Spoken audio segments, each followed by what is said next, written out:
So, if you're a developer, you've probably felt it, right? That mix of excitement and, let's be honest, maybe a little bit of dread about AI coding assistants. Are they going to take our jobs? Are they going to make our skills obsolete? Well, our source for this explainer has a pretty strong opinion on that. And spoiler alert, the news might be a whole lot better than you think. Let's get into it. And this quote, wow, it just gets right to the heart of the matter. This is the voice of a developer who did everything right. They used the tool, they got a great result, but they were left feeling hollow, like they were just a spectator in their own work. It's that nagging feeling that your own skill has vanished from the equation, and that's what we're going to unpack. So, to really dig into this crisis of skill, the article sets up this fantastic Socratic dialogue between two engineers. We have Timothy, a junior dev who is feeling this exact sense of dread, and Margaret, his senior mentor.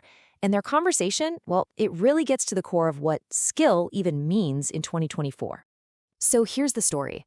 Timothy had a real-world problem. A data pipeline was timing out. He fed all the context and the constraints into an AI assistant. The AI spit out a solution. Timothy read it, he understood it, he tested it, and he shipped it to production. And guess what? It worked. Perfectly.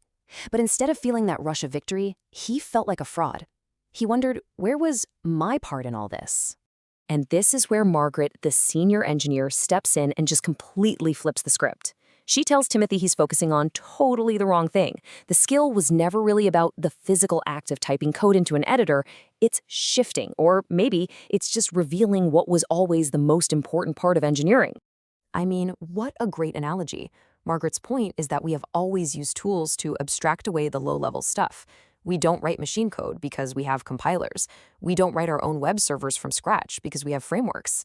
AI assistants, they are just the next most powerful layer of that same abstraction. And the one thing that has never ever changed through all of that is the need for human judgment.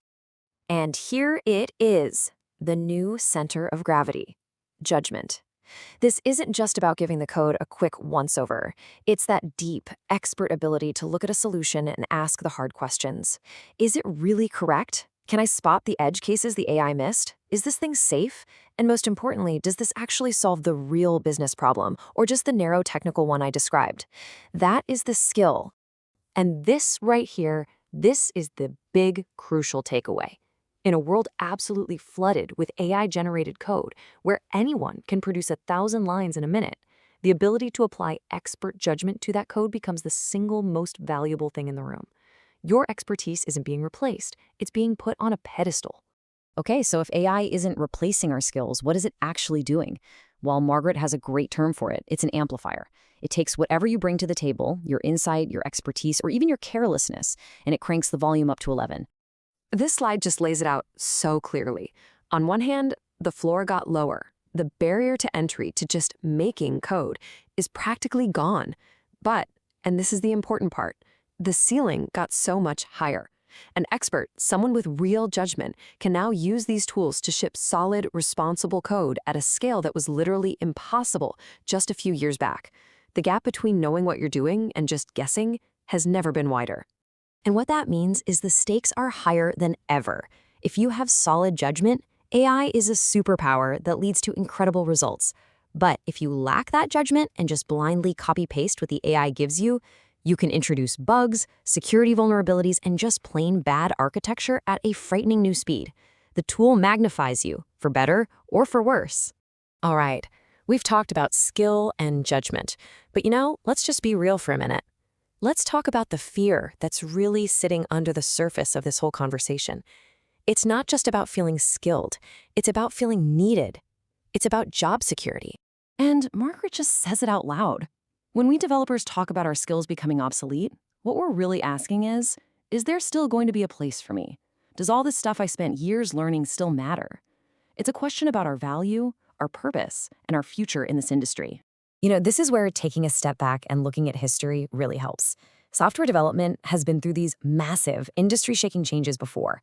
IDEs, Git, the cloud, every single one of these was supposed to change everything.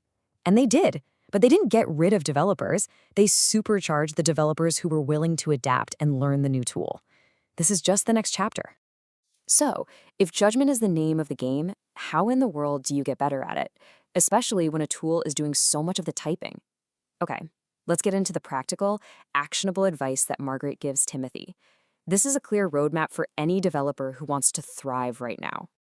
All right, here are the 3 steps. First, read everything. Don't just scan the code the AI gives you, study it. Treat it like a code review from a very weird, very prolific senior developer. Second, always be asking why. Why did it pick this library? Why this algorithm instead of another one? Pushing on those questions is how you deepen your own understanding. And third, use it to learn. The AI has been trained on a mind-boggling amount of code. It's going to show you patterns and solutions you've never seen before. That's not a threat. That's a free education. And this all brings us to the final, and I think the most powerful perspective of all. Margaret argues that far from being some kind of tragedy, this is actually one of the most amazing moments to be a software engineer, especially if you actually love the craft of building things. I mean, just think about what's left for us to do. The AI isn't deciding what to build. It's not talking to users to figure out their real problems. It's not weighing business trade-offs. It's not spotting the subtle flaw in the logic that only a human expert would see. All the best parts of the job, the creative, strategic, problem-solving parts, those are still ours. And this quote just nails the landing. All the boring stuff, the boilerplate, the syntax you can never remember, the repetitive unit tests, we now have an incredibly fast, incredibly patient assistant for all of that, which frees up our brains to focus on the hard, interesting problems. And really, what's the tragedy in that? So we're left with this final thought, which is really a challenge. Just hoping the AI gives you the right answer? Well, that's not engineering. The tool is here. It's not going away. So the real question is, what are you going to do with it? Are you going to let it be a crutch that lets your skills atrophy? Or are you going to use it as a lever to amplify your own judgment and become better than you've ever been? The choice and the opportunity is all yours.